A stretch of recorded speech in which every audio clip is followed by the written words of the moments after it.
फरवरी है। आज हमारे देश में हॉकी को समर्पित केडी सिंह बाबू जी का अवतरण दिवस मनाया जाता है। आजकल तो सब और क्रिकेट का ही जोर है, पर 2-3 दशक पूर्व ऐसा नहीं था। तब हॉकी, फुटबॉल, वॉलीबॉल आदि अधिक खेले जाते थे। हॉकी में तो लंबे समय तक भारत विश्व विजेता रहा। भारतीय हॉकी की शैली को विश्व भर में विख्यात करने में कुंवर दिग्विजय सिंह बाबू का नाम विशेष रूप से उल्लेखनीय है।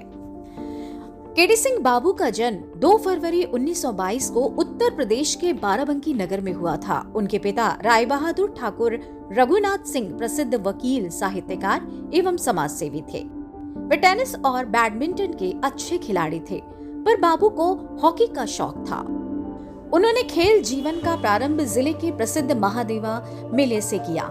वे प्रायः हाफ लाइन पर खेलते थे, पर उनके प्रशिक्षक चौधरी मुशफिक साहब ने 1938 में दिल्ली में हुई प्रतियोगिता में उन्हें अगली पंक्ति में खेलने को कहा। इसमें केडी सिंह बाबू ने विपक्षी दल के ओलंपिक में खेल चुके प्रसिद्ध खिलाड़ी मोहम्मद हुसैन को चकमा देकर अनेक गोल किए। इससे उनकी प्रसिद्धि रातों रात बढ़ गई। बाबू के बड़े भाई भूपेंद्र सिंह, रमेश, नरेश राजा और कुंवर सुखदेव सिंह मोहन भी हॉकी के अच्छे खिलाड़ी थे, जो राष्ट्रीय और अंतर्राष्ट्रीय प्रतियोगिताओं में खेलते थे। हॉकी के जगत में ध्यानचंद और रूप सिंह को लोग जानते हैं। इन दोनों भाइयों ने वैश्विक प्रतियोगिताओं में कई बार भारत का प्रतिनिधित्व किया है। द्वितीय विश्व युद्ध के कारण ओलंपिक खेल स्थगित हो गए, अन्यथा बाबू और मोहन की जोड़ी भी इसी श्रेणी में थी। 1947 में बाबू श्रीलंका, इंग्लैंड, पूर्वी अफ्रीका, केन्या, युगांडा और टंगानिका गए। इस दौरे में मेजर ध्यानचंद दल के कप्तान थे। दल ने कुल मिलाकर 200 गोल किए, जिसमें से सर्वाधिक 60 गोल बाबू ने ही किए थे। 1948 में वे ओलंपिक में जाने वाले भारतीय दल के लिए चुने गए। इसके कप्तान किशन लाल तथा बाबू उपकप्तान बनाए गए। दल ने स्वर्ण पदक जीता। 1949 में वे दल के कप्तान बने और अफगानिस्तान गए। 1951 में वे अपने दल के साथ पुनः पूर्वी अफ्रीका आदि देशों के दौरे पर गए।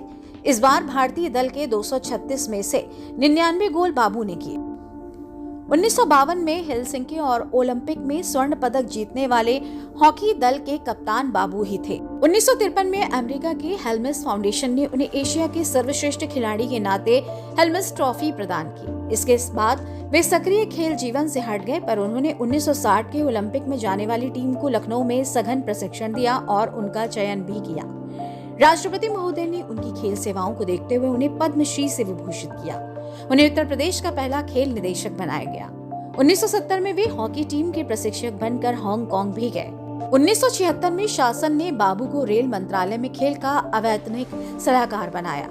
उनका जीवन खेल के लिए समर्पित था। उत्तर प्रदेश के हर जिले में स्टेडियम, मंडल मुख्यालयों पर खेल छात्रावास व विद्यालय उनके ही प्रयास से बने। उनके द्वारा प्रशिक्षित अनेक खिलाड़ियों ने आगे चलकर राष्ट्रीय और अंतर्राष्ट्रीय स्तर पर प्रसिद्धि प्राप्त की। बाबू खेल में राजनीति, क्षेत्रवाद व पक्षपात के अत्यंत विरोधी थे। दुर्भाग्य से आज यही हो रहा है। इसी कारण भारतीय हॉकी तथा अन्य खेलों की दुर्दशा है।